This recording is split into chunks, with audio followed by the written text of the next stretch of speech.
Hello friends. तो आज का हम लोग का टॉपिक है टाइम बेस्ड जनरेटर या स्वीप सर्किट। तो टाइम बेस्ड जनरेटर क्या होता है? ये एक सर्किट होता है जो कि एक इस टाइप का करंट या वोल्टेज वेवफॉर्म जनरेट करता है जिसका कुछ पोर्शन टाइम के साथ लिनियरली वेरी करता है। ठीक है, ये एक सर्किट होता है जिसका जो इस टाइप का वेवफॉर्म जनरेट करता है, वोल्टेज या करंट वेवफॉर्म, जिसका कुछ पोर्शन टाइम के साथ लिनियरली वेरी करता है। जैसे कि फॉर एग्जांपल रैंप सिग्नल और सॉटूथ सिग्नल। तो रैंप सिग्नल और सॉटूथ सिग्नल जनरेटर जो रहेंगे वो हमारे टाइम बेस्ड जनरेटर रहेंगे। रैंप सिग्नल क्या होता है? टाइम के साथ लिनियरली वेरी करता है। सॉटूथ सिग्नल भी टाइम के साथ लिनियरली वेरी करता है। तो ये दो टाइप के होते हैं, एक तो वोल्टेज टाइम बेस्ड जनरेटर और दूसरा होता है आपका करंट टाइम बेस्ड जनरेटर। तो इसका टाइम बेस्ड जनरेटर एक नाम है, दूसरा इसका नाम है स्वीप सर्किट। अभी देखते हैं क्यों है। इसका एप्लीकेशन कहाँ होता है? सीआरओ के अंदर और सीआरटी के अंदर। तो आपने देखा होगा सीआरओ के अंदर इलेक्ट्रॉन बीम को मूव करने के लिए हमने सीआरओ का डायग्राम पढ़ा है। मान लीजिए ऐसा रहता है, यहाँ से इलेक्ट्रॉन गन रहती है, ये इलेक्ट्रॉन गन से इलेक्ट्रॉन एमिट होता है और इलेक्ट्रॉन एमिट होकर एक फ्लोरोसेंट स्क्रीन पे जाके टकराता है।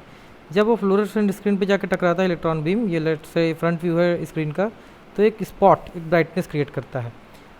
अगर यहाँ पे इलेक्ट्रॉन बीम को मैं डिफ्लेक्ट नहीं करूँगा तो इलेक्ट्रॉन बीम सीधा सेंटर में जाके ही टकराएगा। लेकिन यहाँ पे डिफ्लेक्शन मैग्नेट लगे रहते हैं, हॉरिजेंटल और वर्टिकल डिफ्लेक्शन मैग्नेट। अभी let's say horizontal deflection magnet की बात करते हैं। तो ये हॉरिजेंटल डिफ्लेक्शन मैग्नेट क्या करता है? ये इस इलेक्ट्रॉन बीम को लेफ़्ट टू राइट मूव कराता है। मतलब ये इलेक्ट्रॉन बीम को एक स्क्रीन है, उसमें लेफ़्ट से राइट फिर राइट से लेफ़्ट वापस ये मूव कराता है। तो जिससे मेरे को एक लाइन दिखाई देती है स्क्रीन पे पूरी, अदरवाइज़ मेरे को एक बिंदु ही दिखाई देगा। तो इलेक्ट्रॉन बीम को मूव कराने का काम करता है हॉरिजेंटल डिफ्लेक्शन प्लेट। इस हॉरिजेंटल डिफ्लेक्शन प्लेट को जो वोल्टेज देता हूँ वो वोल्टेज होता है स्वीप वोल्टेज। ठीक है, तो इसको मैं एक सॉटूथ पल्स मिलता है, इसको हम लोग बोलते हैं स्वीप पल्स या स्वीप वोल्टेज। जब ये सॉटूथ पल्स यहाँ पे रहेगा तो मेरा इलेक्ट्रॉन बीम इस पॉइंट पे रहता है। जब मेरा सॉटूथ पल्स यहाँ पे पहुँच जाता है तो मेरा इलेक्ट्रॉन बीम यहाँ पे पहुँच जाता है। ठीक है, और जब यह वापस आता है सॉटूथ पल्स यहाँ से यहाँ तक, तो इलेक्ट्रॉन बीम रिटर्न आता है। तो ये काम होता है हमारा स्वीप वोल्टेज का। तो इसका यूज़ होता है सीआरओ के अंदर, सीआरटी के अंदर। हाँ, general features of time based signal. Time based क्यों बोल रहे हैं? क्योंकि आपको पता है जो हॉरिजेंटल एक्सिस रहता है सीआरओ के अंदर वो मेरा टाइम बेस्ड सिग्नल जनरेट करने का काम करता है। तो ये मेरा टाइम बेस क्रिएट करता है सीआरओ के लिए, इसी को हम लोग टाइम एक्सिस बोलते हैं। तो सीआरओ में टाइम एक्सिस जो क्रिएट करता है ये क्रिएट करता है। इलेक्ट्रॉन मेरा अगर यहाँ से यहाँ ऐसा मूव नहीं करेगा तो मेरे को एक ऐसी लाइन बस दिखाई देगी, वर्टिकल लाइन। तो उससे मेरे को हॉरिजेंटल लाइन क्रिएट करनी होती है, इलेक्ट्रॉन को हॉरिजेंटली मूव कराना होता है, इसलिए मैं इस स्वीप वोल्टेज का यूज़ करता हूँ। इसलिए इसको मैं टाइम बेस्ड सिग्नल भी बोलता हूँ। ठीक है, general features of time based signal. तो ये एक वेव फॉर्म है। तो हमने क्या कहा था कि एक वेव फॉर्म को का कुछ पोर्शन टाइम के साथ लिनियरली वेरी करेगा, तो उसको हम लोग बोलेंगे टाइम बेस्ड सिग्नल या स्वीप सिग्नल। तो देखिए यहाँ से यहाँ तक ये लिनियरली वेरी कर रहा है, फिर ये वापस आ रहा है अपने ओरिजिनल पोजीशन पे।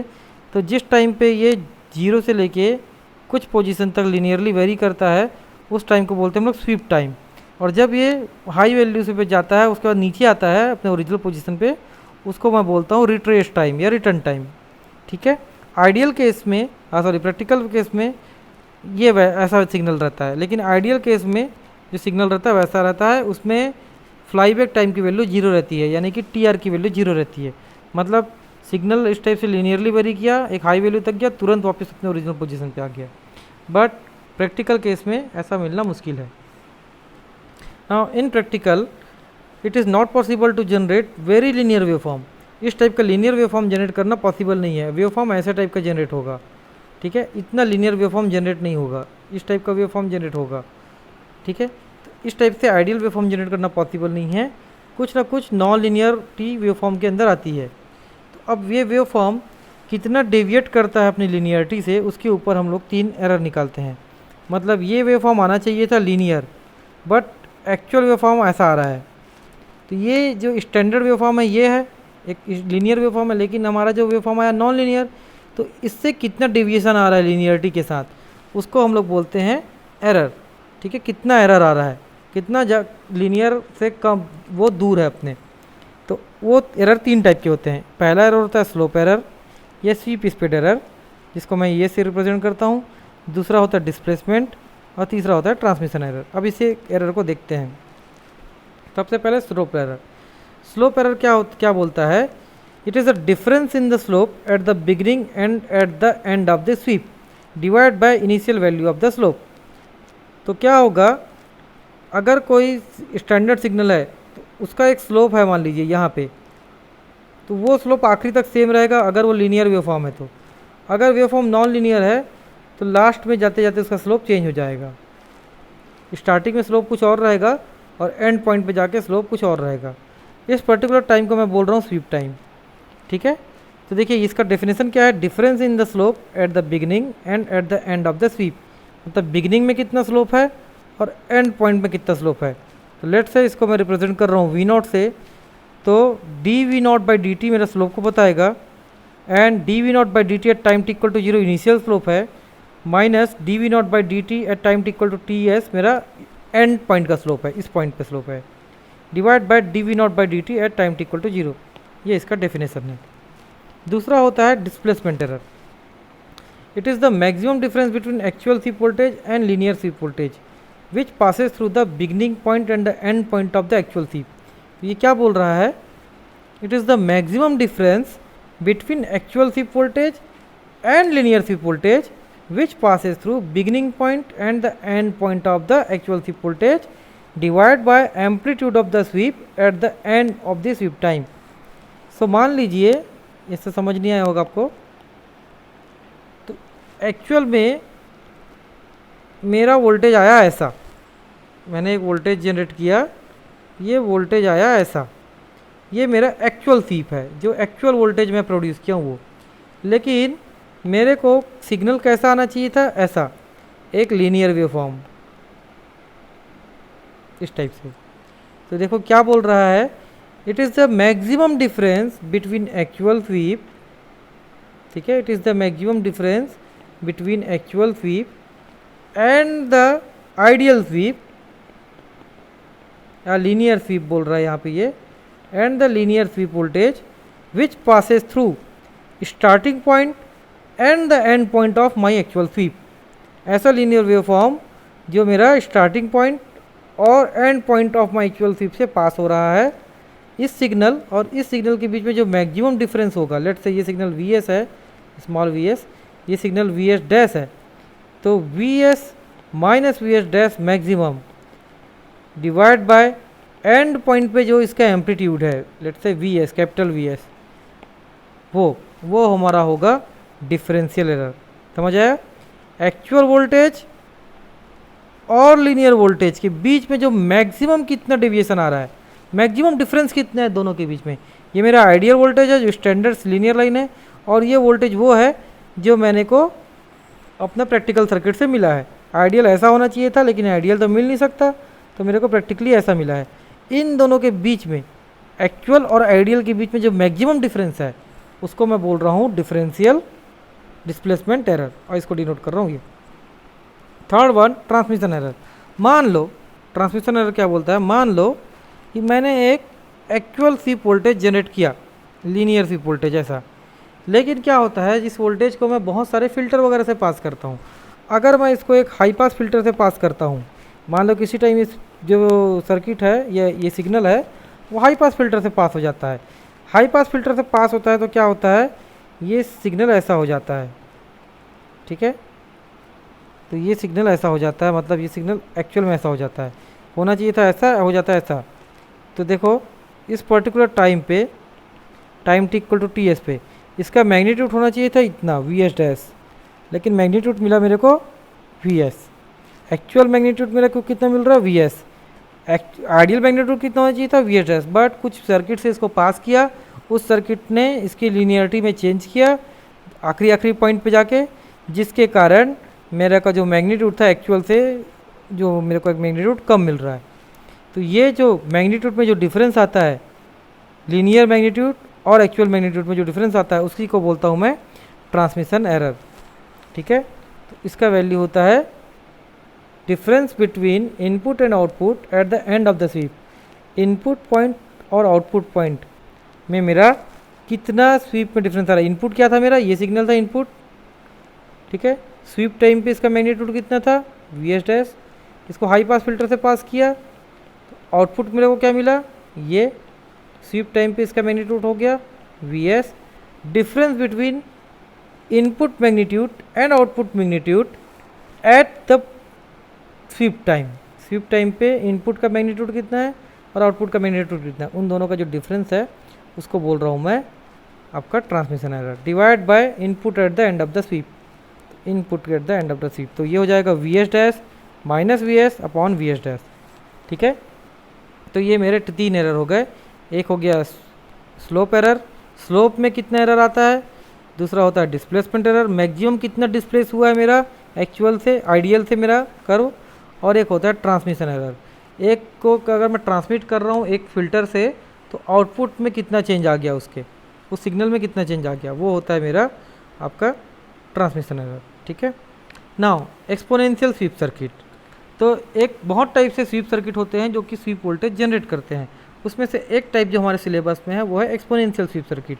इसमें एक रेजिस्टेंस लगा है, एक कैपेसिटर लगा है, कैपेसिटर के क्रॉस से मैं आउटपुट वोल्टेज ले रहा हूँ, एक वोल्टेज वी है जिससे ये चार्ज हो रहा है कैपेसिटर। यहाँ पे कैपेसिटर के पैरेलल में एक स्विच लगाया हूँ जो कि अभी ओपन है। ठीक है, तो at time T equal to 0 पे ये स्विच जो रहता है ओपन रहता है। जब ये स्विच ओपन रहेगा तो ये जो कैपेसिटर है चार्ज होगा इस वोल्टेज से। तो इस वोल्टेज का जो इस कैपेसिटर का जो चार्जिंग वोल्टेज है वो लिखूंगा मैं V1 minus e to the power minus T by R C. R C जो है टाइम कांस्टेंट है और कैपेसिटर का जो वोल्टेज है वही मेरा आउटपुट वोल्टेज है। तो आउटपुट वोल्टेज की वैल्यू हो जाएगी V1 minus e to the power minus T by R C. ये चार्जिंग वोल्टेज है कैपेसिटर का। ठीक है, अब देखिए at time T equal to T S पे, at time T equal to T S पे ये स्विच को मैं क्लोज कर देता हूँ। जैसे ही इस स्विच को मैं क्लोज करूँगा तो इस कैपेसिटर के क्रॉस जितना वोल्टेज है वो डिस्चार्ज हो जाएगा तुरंत, और इस कैपेसिटर का क्रॉस वोल्टेज जो हो जाएगा 0। तो at time T equal to T S पे आउटपुट वोल्टेज तुरंत मेरा क्या हो जाएगा, 0। तो देखिए मेरा टाइम टी इक्वल टू 0 से मेरा कैपेसिटर चार्ज होना चालू हुआ था क्योंकि उस टाइम तक स्विच ओपन था। अब एक चार्ज होते होते एक पर्टिकुलर टाइम पे पहुंचा, time T equal to T S पे, वहाँ पे मेरा आउटपुट वोल्टेज हो गया V s, capital V s. उसी टाइम पे मैं स्विच को क्या कर देता हूँ, क्लोज।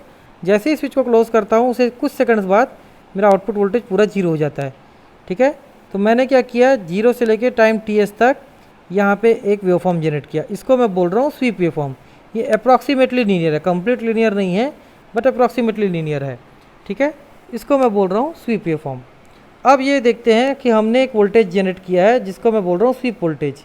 ये है मेरा actual voltage, time T equal to 0, time T equal to T s, और यहाँ पे इसका वोल्टेज है वी एस। ये मैक्सिमम कहाँ तक चार्ज हो सकता था, वी तक। ठीक है, तो ये वोल्टेज जनरेट किया मैंने। अब हम लोग देखते हैं कि इस वोल्टेज में कितना एरर है। तो सबसे पहले स्लोप एरर, मतलब ये जो सर्किट है जो मेरे को सिग्नल देगा ये सर्किट, वो सर्किट में कितने एरर आते हैं, क्या क्या एरर आता है। तो सबसे पहले स्लोप एरर निकालते हैं इसका।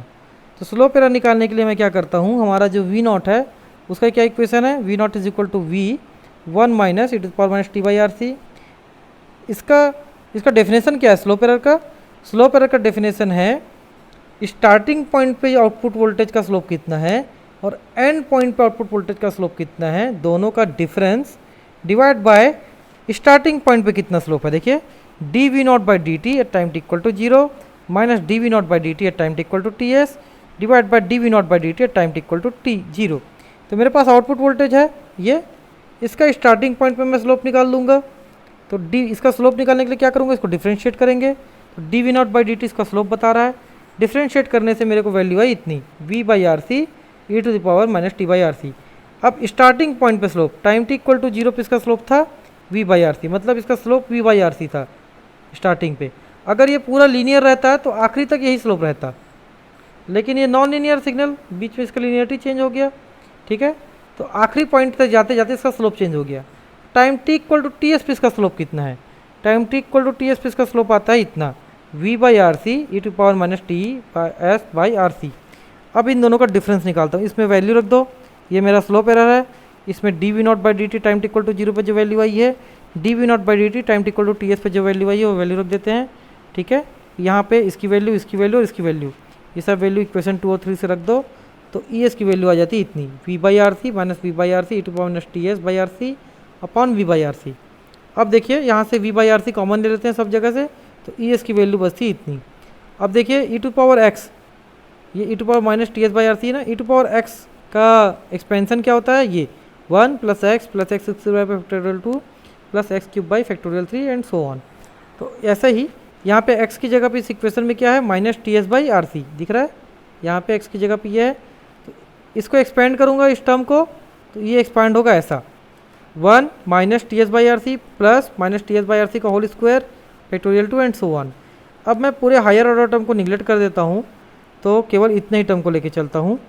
तो ये बचेगा देखिए e s 1 - T S by R C, bracket open करेंगे, ये 1 और ये 1 कैंसिल हो जाएगा, e S is equal to बचेगा t S by R C.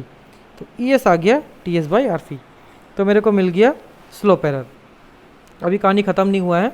अब देखिए हमारा आउटपुट वोल्टेज क्या था, V naught is equal to V 1 - t by R C, ये आउटपुट वोल्टेज था, ये आउटपुट वोल्टेज है, ठीक है, इसकी वैल्यू इतनी है v 1 - t by R C. At time T equal to T S पे वी नॉट की वैल्यू कितनी है, at time T equal to T S, इस पॉइंट पे मेरा जो आउटपुट वोल्टेज है उसकी वैल्यू कितनी है, वी एस दिख रहा है। At time T equal to T S output voltage is V S, time T equal to T S पे आउटपुट वोल्टेज है वी एस, यहाँ पे रख दो वी नॉट की वैल्यू रख दो वी एस, टी की वैल्यू रख दो टी एस। तो ये आ गया, इसको सॉल्व कर लेते हैं, वी को इधर ले आता हूँ और ये हो जाएगा 1 - e to power minus t S by R C. इसको फिर से एक्सपेंड करते हैं एक्सपोनेंशियल को, तो इसका एक्सपेंशन ये होगा 1 - T S by R C plus T S by R C का whole square factorial 2 and so on. अब इसमें हायर ऑर्डर टर्म को निगलेक्ट कर देते हैं, तो बचेगा ये 1 और ये 1 कैंसिल हो जाएगा, V S by V is equal to T S by R C, ठीक है। तो ये T S by R C बचा। अब देखिए V S by V is equal to T S by R C, equation number 5 दे दिया इसको। अब यहाँ से देखिए इक्वेशन नंबर 4 से ई एस की वैल्यू कितनी है, T S by R C, यहाँ से मैंने T S by R C क्या निकाल लिया, V S by V, T S by R C की जगह रख दो ई एस की वैल्यू हो जाएगी वी एस बाई वी। मतलब अगर जो इनपुट वोल्टेज है वी, जिससे कैपेसिटर चार्ज हो रहा था, उसकी वैल्यू अगर जहाँ ज़्यादा होगी तो ये जो स्लोप मिरर कम होगा, मतलब इसकी वैल्यू जितनी ज़्यादा होगी मेरा जो कर्व है वो बहुत लीनियर होगा, ठीक है, ये इसका मतलब है। दूसरा है ट्रांसमिशन एरर, दूसरा जो एरर होगा वो होगा ट्रांसमिशन एरर। तो ट्रांसमिशन एरर क्या बोलता है कि अगर मैंने एक सिग्नल जनरेट किया, वो लीनियर सिग्नल है और उसकी वैल्यू है ये वी एस डैश, इसको मैं किसी हाई पास फिल्टर से पास करता हूँ तो ये जो वैल्यू है चेंज हो जाती है, वी एस हो जाती है। ये वैल्यू और ये वैल्यू का डिफरेंस को मैं बोल रहा हूँ ट्रांसमिशन एरर, ठीक है। तो देखते हैं V S dash minus V S upon V S dash, V S dash minus V S upon V S dash को मैं बोल रहा हूँ ट्रांसमिशन एरर। तो इसको कैसे फाइंड करेंगे, at time T equal to T S, इस इक्वेशन में time T equal to T S पे वी नॉट की वैल्यू कितनी है, actual value, time T equal to T S पे वी नॉट की वैल्यू जो है वो है वी एस, ये तो आइडियल वैल्यू है V S dash, actual value ये है वी एस, ठीक है, ये आउटपुट वोल्टेज है ना। तो ये actual value time T equal to T S पे क्या है, कैपिटल वी एस, तो यहाँ पे रख देते हैं वी नॉट की वैल्यू वी एस रख देते हैं, टी की वैल्यू रख देते हैं टी एस, टी की वैल्यू रख दिया टी एस, वी नॉट की वैल्यू रख दिया वी एस। देन इसको सॉल्व करते हैं, तो V S is equal to, फिर से इस एक्सपोनेंशियल को अपन एक्सपेंड करेंगे तो ये ऐसा होगा 1 - T S by R C plus T S by R C का स्क्वायर 1/2 सो ऑन। अब इसके स्क्वायर वाले टर्म तक रखता हूँ, पहले इसको भी निगलेक्ट कर दे रहा था ना, अब इसको भी रख रहा हूँ मैं, इसके आगे का जो क्यूब वाला टर्म रहेगा उसको निगलेक्ट कर देते हैं, तो यहाँ तक रखते हैं। तो वी एस की वैल्यू आएगी इतनी, वी इस ब्रैकेट वगैरह ओपन करेंगे तो आ जाएगी T S by R C minus 1/2 T S by R C का होल स्क्वायर, इसको दे दिया इक्वेशन नंबर 5। अब देखते हैं मेरे को इसकी वैल्यू निकालनी है, वी एस डैश की वैल्यू, वी एस डैश की वैल्यू, मेरे को वी एस की वैल्यू मिल गई, ठीक है, ये वैल्यू मिल गई मेरे को वी एस की वैल्यू, मेरे को वी एस डैश की वैल्यू निकालनी है। अब देखिए अगर ये आउटपुट वोल्टेज का स्टार्टिंग स्लोप क्या है, इस आउटपुट वोल्टेज का स्टार्टिंग स्लोप आया वी बाई आर सी, ये अपन निकाल चुके हैं पहले, ये आउटपुट वोल्टेज है वी नॉट, इसका स्लोप निकालेंगे तो आ जाएगा V by R C to power minus T by R C, इसको टाइम टी इक्वल टू 0 रखेंगे तो ये आ जाएगा V by R C. Starting point पे जो मेरा आउटपुट वोल्टेज था उसका स्लोप था वी बाई आर सी। अगर इनिशियल स्लोप कांस्टेंट रहता, मेंटेन रहता, कहीं चेंज नहीं होता, तो ये इनिशियल स्लोप था वी बाई आर सी का। अगर यही स्लोप आखिरी तक चलता, मतलब बीच में कहीं चेंज नहीं होता, तो at time T equal to T S पे इसकी वैल्यू थी वी एस डैश रहती। दिख रहा है? ये स्लोप अगर v बाई आर सी था स्टार्टिंग पे वी नॉट का, यही स्लोप कांस्टेंट बना रहता तो ये टी एस पे इसकी वैल्यू कितनी मिलती वी एस डैश। बट ये स्लोप आखिरी तक नहीं बना, बीच में चेंज हो गया, चेंज होने के कारण मेरे को दूसरी वैल्यू मिली आउटपुट की। अगर लीनियर केस में, अगर आइडियल केस में ये जो स्लोप है मेंटेन रहता तो लास्ट में जाके मेरे को कितनी वैल्यू मिलती at time T equal to T S पे वी एस डैश। तो ये इक्वेशन है, ये कर्व है, at time T equal to T S पे मेरे को वी एस डैश मिलता और इसका स्लोप रहता वी बाई आर सी। तो स्लोप इज इक्वल टू होता है वाई बाई एक्स, तो यहाँ से निकाल लिए V by R C that is slope, slope is equal to V S dash by T S. ठीक है, मेरे को क्या निकालना है वी एस डैश की वैल्यू, तो वी एस डैश की वैल्यू आ गई इतनी। अब ये इक्वेशन है, ये फार्मूला है V S dash minus V S by V S dash. यहाँ पे वी एस डैश की वैल्यू रख दो, वी एस की वैल्यू यहाँ से निकाल लिया हूँ, इसकी वैल्यू रख दो और ये वैल्यू रखने से ऐसा बनेगा इक्वेशन। ये पूरा आपका कैंसिल वगैरह करने के बाद ई टी की वैल्यू आएगी इतनी। अब देखिए T S by R C क्या है, उसकी वैल्यू है ई एस, तो T S by R C की जगह रख दो आप E S, E T equal to हो जाएगा ई एस बाई टू। ये हो गया मेरा transmission error. Third one is displacement error. तो डिस्प्लेसमेंट एरर क्या बोलता है, ये मेरा एक्चुअल कर्व है, रेड इंक से जो बना है वो मेरा एक्चुअल कर्व है, इसको मैं बोल रहा हूँ वी एस, यानी कि ये मेरा एक्चुअली आउटपुट है वी नॉट। ठीक है, और ये मेरा आइडियल कर्व है जो ब्लू इंक से बना हुआ है, इसको मैं बोल रहा हूँ वी एस डैश। इन दोनों के बीच में जो मैक्सिमम डिफरेंस होगा उसको बोलेंगे हम लोग डिस्प्लेसमेंट एरर। ठीक है, तो डिस्प्लेसमेंट एरर का फार्मूला क्या था, maximum difference between actual and linear divide by amplitude at the time T equal to T S, amplitude of the output at the time T equal to T S. तो amplitude at the output क्या है V S है, time T equal to T S पे। अच्छा, maximum difference कहाँ पे आएगा, तो हम लोग देखते हैं कि जो मैक्सिमम डिफरेंस है वो बीच में आता है। इस पॉइंट पे देखो मैक्सिमम डिफरेंस मिलेगा यहाँ पे, ये सिग्नल के बीच में ज़्यादा गैप है इस पॉइंट पे, तो at time T equal to T S by two पे मैक्सिमम डिफरेंस आता है। तो देखो ये जो लाइन है, ये तो इक्वेशन, ये जो लाइन है ये ऐसा लाइन है जो लीनियर लाइन है, जो आइडियल लाइन है वो ऐसा है, इसकी time T equal to T S पे वैल्यू कितनी है वी एस, दिख रहा है, time T equal to T S पे वैल्यू कितनी है वी एस। तो इसकी time T equal to T S by two पे वैल्यू कितनी हो जाएगी वी एस बाई टू, क्योंकि लीनियर है, तो इसकी वैल्यू हो जाएगी time T equal to T S पे वी एस बाई टू। ठीक है, तो at time T equal to T S by two V S dash जो मेरा आइडियल कर्व आया है, जो आइडियल आना चाहिए था जो, उसकी वैल्यू कितनी है वी एस बाई टू। हमको क्या निकालना है, इस particular T S by two पे जो मेरा एक्चुअल कर्व आया है वी नॉट या वी एस, उसकी वैल्यू निकालनी है। उसकी वैल्यू तो मेरे को पता नहीं है, इस पॉइंट पे इसकी वैल्यू कितनी है, इस पॉइंट पे इसकी वैल्यू मेरे को निकालनी है। लेट से इस पॉइंट पे, इस पर्टिकुलर टाइम पे इसकी जो वैल्यू है वो वी एस वन है, इस पर्टिकुलर टाइम पे जो मेरा आउटपुट वोल्टेज है उसकी वैल्यू है वी एस वन, तो मेरे को वी एस वन की वैल्यू निकालनी है। तो एक बार वी एस वन निकल जाएगा और माइनस में वी एस बाई टू कर दूंगा, इस पॉइंट पे देखो, इस particular T S by two पे एक्चुअल कर की वैल्यू है वी एस वन और जो मेरा आइडियल करवाया हुआ है उसकी वैल्यू है वी एस बाई टू इस पर्टिकुलर पॉइंट पे। तो ये माइनस ये कर दूंगा तो मेरे को डिस्प्लेसमेंट एरर मिल जाएगा। ठीक है, this minus this, V S one minus V S by to कर दूंगा तो मेरे को डिस्प्लेसमेंट एरर मिल जाएगा। तो मेरे को क्या निकालना है वी एस वन निकालना है। तो एट वी नॉट की वैल्यू पता है, V naught is equal to है V one minus T by R C. At time T equal to T S by two V naught की वैल्यू है V S one, दिख रहा है, time T equal to T S by two पे V naught की value है V S by two या V S one. तो यहाँ पे रख देते हैं इस इक्वेशन पे, वी नॉट की वैल्यू रख दिया V S one, time T equal to रख दिया मैंने टी एस बाई टू, तो टी की जगह रख दिया टी एस बाई टू, तो ये बन जाएगा इक्वेशन। इसको एक्सपैंड करते हैं फिर से इस लिनियर इक्वेशन को, तो ये एक्सपैंड ऐसा होता है, फिर से मैं स्क्वायर वाला टर्म तक रखता हूँ तो ये आ जाता है वी एस वन की वैल्यू, ये वी एस वन आ गया। ठीक है, नाउ इसी इक्वेशन को वापस लेते हैं इक्वेशन वन को। At time T equal to T S, time T equal to T S पे, इस पर्टिकुलर टाइम पे T equal to T S पे वी नॉट की वैल्यू कितनी है V S. At time T equal to T S पे V naught की value है वी एस, दिख रहा है यहाँ से। ठीक है, ये कर्व बहुत ज़्यादा ये हो गया है, इसको मैं यहाँ पे बना देता हूँ।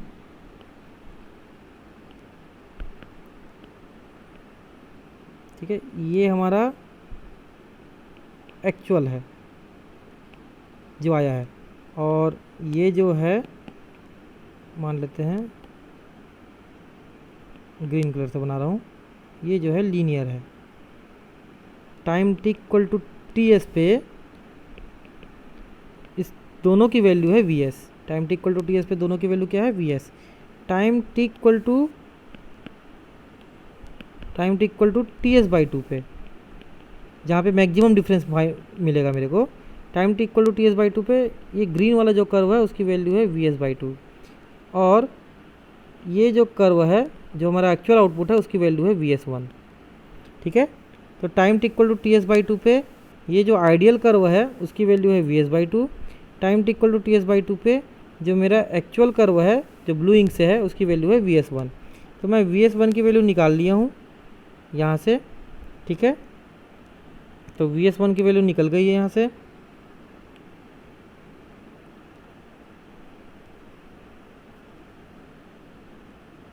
यहाँ पे वी एस वन की वैल्यू ये निकल गई है यहाँ पे। ठीक है, वी एस बाई टू भी मेरे को पता है, वी यहाँ पे मिल गया है। अब मेरे को क्या फाइंड करना है, at time T equal to T S पे वी नॉट की वैल्यू कितनी है, वी एस। तो हमने बताया time T equal to T S पे वी नॉट की वैल्यू कितनी है, वी एस। तो यहाँ पे रख दिए इस इक्वेशन में, at time T equal to T S V naught की वैल्यू है वी एस। तो time T equal to T S पे हमने रख दिया वी नॉट की वैल्यू रख दिया वी एस, टाइम टी की वैल्यू रख दिया टी एस। इसको भी सॉल्व किए तो वी एस की वैल्यू इतनी आ गई ये। अब मेरे को क्या क्या वैल्यू मिल गई है, मेरे को क्या क्या वैल्यू मिली है, मेरे को वी एस वन की वैल्यू मिल गई है, मतलब इस पॉइंट की वैल्यू मिल गई है। मेरे को वी एस बाई टू पता है और मेरे को वी एस की वैल्यू मिल गई है। ना डिफरेंशियल वोल्टेज क्या होता है, या डिफरेंशियल जो एरर हो क्या होता है, इस पर्टिकुलर पॉइंट पे मैक्सिमम डिफरेंस, इस पर्टिकुलर पॉइंट पे मैक्सिमम डिफरेंस आ रहा है, इस पर्टिकुलर पॉइंट पे एक्चुअल आउटपुट की वैल्यू, इस पर्टिकुलर पॉइंट पे आइडियल आउटपुट की वैल्यू का डिफरेंस, मतलब V S one minus V S by two divide by at time T equal to T S पे amplitude, that is V s. ठीक है, तो वी एस वन की value मेरे को मिल गई है यहाँ से, जो वी एस वन है वो मेरे को मिल गया ये। इसकी वैल्यू उठा के यहाँ से रख देते हैं मेरे को, तो ये आ जाएगा, देखिए V S minus V S one minus V S by two by V S. तो ये वी एस वन की वैल्यू रख दिया, वी एस बाई टू यहाँ पर आ जाएगा, और ये वी एस, और यहाँ पे हमने वी एस की वैल्यू भी फाइंड किया हुआ है। तो वी एस की वैल्यू को आप यहाँ पे रख दीजिए, हर जगह जहाँ जहाँ पे वी एस लगा है वहाँ पे ये वैल्यू रख दिया। तो ये देखिए ये आ गया, ये आ गया। इसको फिर देखिए पूरा ओपन किए ब्रैकेट को, तो ये हम लोग को बना इतना। ठीक है, फाइनली मेरे को ई डी मिला 1/8 T S by R C. तो ये देखिए E D is equal to 1/8 T S by R C. T S by R C is equal to होता है E S, E S is equal to T S by R C होता है। यहाँ से हम लोग को ये इक्वेशन मिल गया, और हम लोग को ऑलरेडी पता है E S E T is equal to होता है ई एस बाई टू। इससे बन गया ये इक्वेशन।